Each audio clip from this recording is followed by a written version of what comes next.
અમરેલી જિલ્લાના રાજુલા શહેરમાં બાપા સીતારામ સેવા સમિતિ દ્વારા મેગા બ્લડ ડોનેશન કેમ્પનું ભવ્ય આયોજન કરવામાં આવ્યું હતું। ઉનાળાની ઋતુમાં લોહીની અછત ન સર્જાય તેવા ઉમદા હેતુથી યોજાયેલા કેમ્પમાં સ્થાનિક લોકોએ મોટી સંખ્યામાં ઉપસ્થિત રહીને રક્તદાન કર્યું હતું। આ કેમ્પમાં રાજકીય અને સામાજિક અગ્રણીઓ સહિત સંતો મહંતો ખાસ ઉપસ્થિત રહ્યા હતા। રાજુલા શહેરની લોહાણા મહાજનવાડી ખાતે શ્રી બાપા સીતારામ સેવા સમિતિ દ્વારા એક મેગા બ્લડ ડોનેશન કેમ્પનું આયોજન કરવામાં આવ્યું હતું। આ કાર્યક્રમની શરૂઆત આમંત્રિત મહેમાનોના હસ્તે દીપ પ્રાગટ્ય કરીને કરવામાં આવી હતી। સામાન્ય રીતે ઉનાળાની કાળઝાળ ગરમીમાં બ્લડ બેંકોમાં લોહીની ભારે અછત સર્જાતી હોય છે। આવા સમયે જરૂરિયાતમંદ દર્દીઓને સમયસર લોહી મળી રહે તેવા ઉમદા હેતુથી સેવાભાવી યુવાન સાગર સરવૈયા દ્વારા બ્લડ ડોનેશન કેમ્પનું ભવ્ય આયોજન કરવામાં આવ્યું હતું। અમદાવાદ સિવિલ હોસ્પિટલની ખાસ મેડિકલ ટીમે સહયોગ આપ્યો હતો। રક્તદાન એ જ મહાદાનના સૂત્રને સાર્થક કરતા રાજુલાના સેવાભાવી નાગરિકોએ ઉત્સાહભેર રક્તદાન કર્યું હતું, જેમાં અંદાજે 150 જેટલી બ્લડની બોટલો એકત્રિત કરવામાં આવી હતી।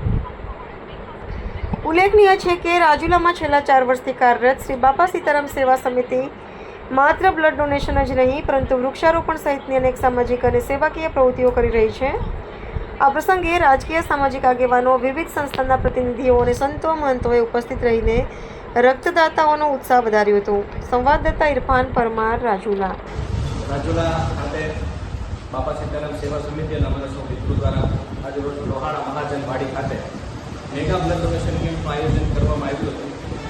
તેનું કારણ છે કે હાલ ઉનાળાની ઋતુ છે અને બ્લડની ખૂબ અછત દરેક બ્લડ બેંકમાં વર્તાઈ રહી છે।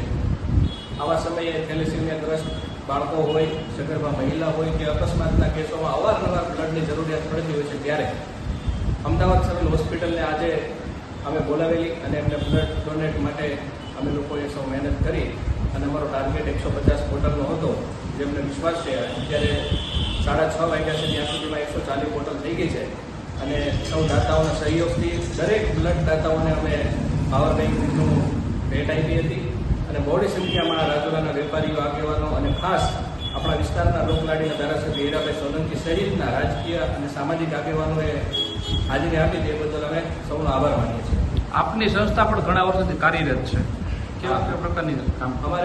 અમે સંસ્થાની સ્થાપના કોરોના વખતે કરી હતી, ડૉક્ટર બાવળિયા સાહેબ અને અમે અને અમારા સૌ મિત્રોના સહકારથી બાપા સીતારામ સેવા સમિતિનું આયોજન કરીને સૌપ્રથમ કોવિડ કેર વખતે અમે કોરોના વખતે કોવિડ કેર અમે રાજુલાની ઓમ લખુની સ્કૂલ ખાતે ખોલ્યું હતું અને એમાં પણ ઓક્સિજન સહિત અને એમાં પણ અમને ધારાસભ્યશ્રીને સૌનો સાથ સહકાર હીરાભાઈ સોલંકીનો અમને ખૂબ સપોર્ટ મળ્યો હતો અને આર્થિક પણ ખૂબ યોગદાન આપેલું।